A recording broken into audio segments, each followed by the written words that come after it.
Kausap natin ngayon si Sir Benjo Basas kasi very busy siya, no? Kaya hindi siya nakapunta sa school. Sir Benjo, bati ka naman sa mga sa mga subscribers natin. Namimiss ka na.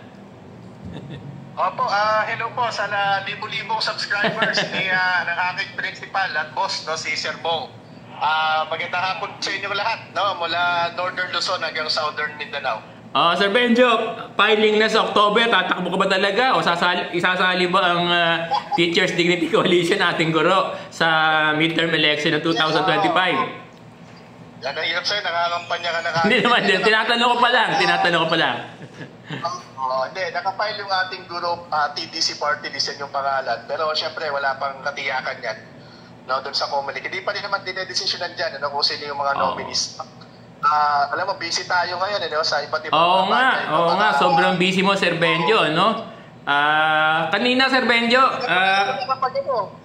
Sir Benjo, puntahan na... Ako sa enrollment dyan sa school natin. Baka pagkalitan ako ng principal ko. Hindi. Sir Bong, no? Mawalis ako dyan sa school, no? Sir Benjo, tanongin na kita kasi kanina, umattend ka ng meeting sa DBM, tama ba? Yes sir, meron tayo ilalabas ng mga videos at pictures at updates later, no? Inaayos na po ng mga kasamahan natin, no? Hindi, pwede bang... Pwede ka ba itanong na rito sa vlog natin? Ano bang balita sa PBB? Meron ba tayong matatanggap na? Ito naman lagi mo naman ako nai-scoop kaya hindi kita matatanggap Anong sabi? Kailan tatanggapin? Kailan? Unfortunately, no, hindi po makakapagbigay ng exactong date, no, yung DBM kasi yan ay dependent, no, doon sa isusumite ng mga regions, no. So wala pang definite na month kung kailan ito i-release. Oo. Nung nakaraan, di ba, nag-speculate tayo na baka July kasi last year, July natin natanggap at least sa NCR. Pero ngayon, ibinalik, no, yung mga pinasa ng mga DepEd regions, the 8 DepEd regions ang in-identify.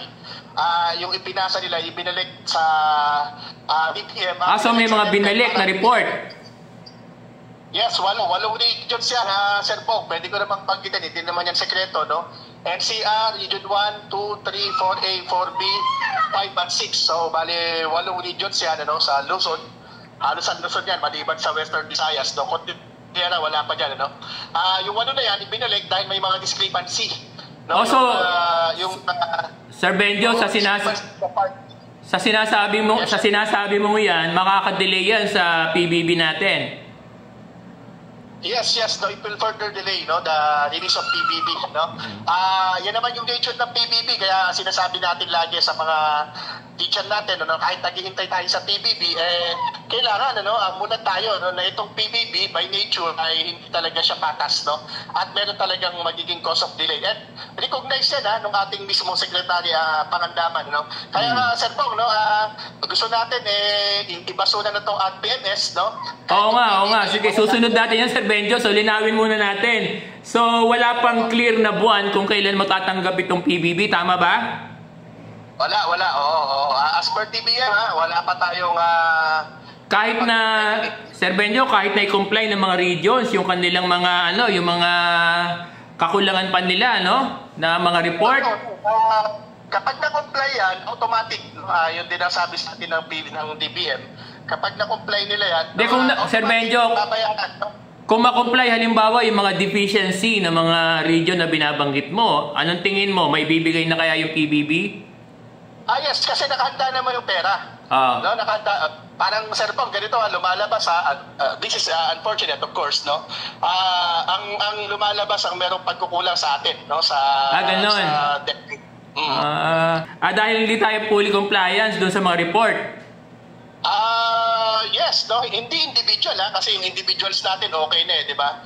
Yung report nung buong regions ang pinag-uusapan dito. Oo nga. So for example sa NCR, ilan yan?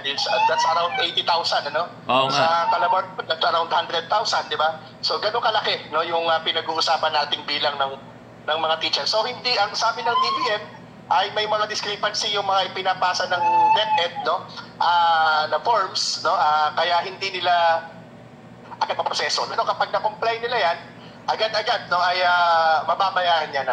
Sir Benjo, pwede ba natin ma-predict kung ilang buwan pa mula ngayon yung aantayin natin? Ako, mahirap mag-predict ko, sir. Oo. Baka ako singilin yung mga teacher ng 48% ng sweldo. Pero, well, sabi ko nga, no, kung agad-agad i-comply ito, halimbawa sa atin, sa NCR, Oo. kung within month mako-comply yan, madali lang naman siguro yan. No? Well, that is a technical matter no, na hindi natin alam pare-pareho. No? Pero kung mako-comply yan within the month, pwede. No, yun po. Ako yun yung aking pagtingin, ano? Kung ma-comply. Nangyari din sa atin to nung last year, no, inuna yung NCR dahil naka-comply yung NCR, binalik yung iba, no, within the month of July ay nabayaran yung iba. So kung ma-comply itong deficiency ng by August, ano, September kaya meron na, Sir Benjo? Yes, no, yun yung tansya natin. Of course, but we could speculate, of course, no, na ganun yung time frame. O sige, Sir Benjo, ito na lang muna yung ating topic ngayon, ano? Yung sinasabi mong RPMS, IPCRF ay sa susunod na topic na lang natin i-discuss, Sir Benjo.